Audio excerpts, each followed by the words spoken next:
नमस्कार। आप सभी का आपके अपने चैनल पर एक बार फिर स्वागत है।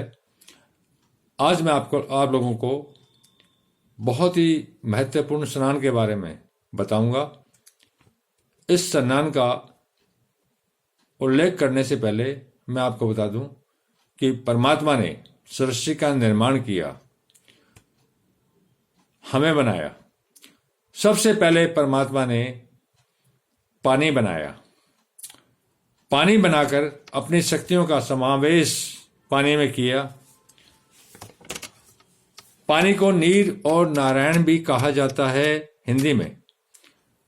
नारायण ने अपनी शक्तियों का समावेश पानी में किया, इसलिए वो नारायण कहलाए, और उसी ने हमें बनाया, इसीलिए हम नर और नारी कहलाए।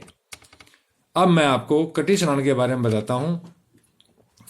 पानी का देवता वरुण है और पानी एक जीवित तत्व है जो 5 तत्वों का सबसे महत्वपूर्ण है। शरीर और संसार 5 तत्वों से बना है। आकाश, पृथ्वी, जल, वायु और अग्नि, इन्हीं से बना है और इन्हीं में नष्ट हो जाएगा सारा संसार। इन्हीं 5 तत्वों के अलावा कोई छठा तत्व नहीं है।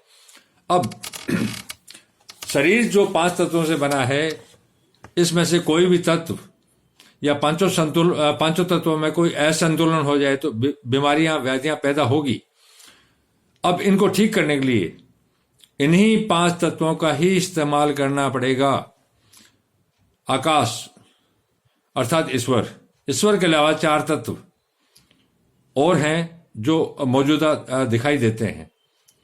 पृथ्वी, अग्नि, जल, वायु, ठीक है। अब जिस प्रकार मिट्टी का घड़ा अगर टूट जाए तो वो मिट्टी से ठीक होगा, सोने से ठीक नहीं होगा। और सोना अगर कहीं से खराब हो जाए वो सोने से ठीक होगा, सोने से ही टंका लगेगा। इसी तरह शरीर में कोई टूट फूट या किसी तरह की बीमारी हो गई तो जिन तत्वों से शरीर बना है उन्हीं से ही ठीक होगा, इसके अलावा कोई चारा नहीं है। तो कटी स्नान में बहुत इतनी बीमारियों का इलाज है जिसका आप अंदाजा नहीं लगा सकते, और इसमें कुछ लगता नहीं है। ये सिर्फ एक मुफ्त का है। इस ज्ञान को जिसने अर्जित किया, जिसने इस्तेमाल किया है, वो अपना स्वस्थ जीवन जीता है और जी रहे हैं। प्राचीन ऋषि मुनियों ने भी इसका इस्तेमाल किया था। आज भी जिनको ज्ञान है वो इसका इस्तेमाल कर रहे हैं।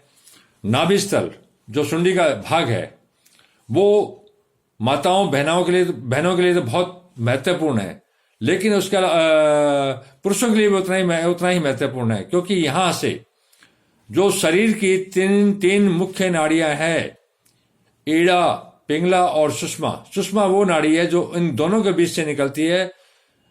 मनुष्य का जो जीवन शुरू होता है सुषमा नाड़ी से ही शुरू होता है, और इसका अंत भी सुषमा नाड़ी से यहां से खत्म हो जाता है।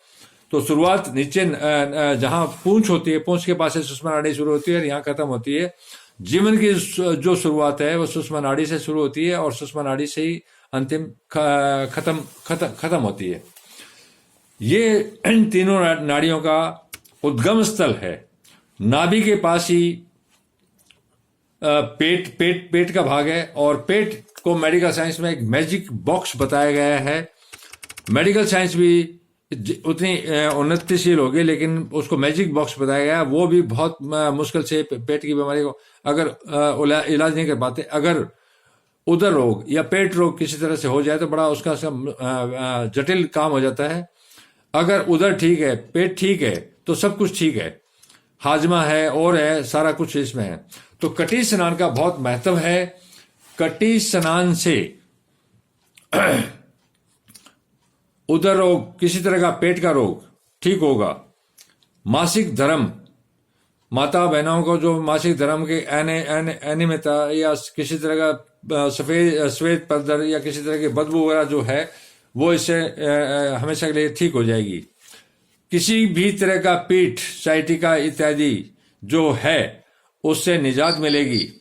जच्चा बच्चा, अगर जच्चा अपने जो पेट में बच्चा है उसके साथ अगर उसमें पानी में बैठेगी तो बच्चे बहुत स्वस्थ पैदा होगा और उसमें बहुत सी शक्तियां अपने आप आ जाएगी। इसी तरह किसी भी तरह का गुप्त रोग हो किसी पुरुष या नारी में, उसका भी नाश हो जाएगा।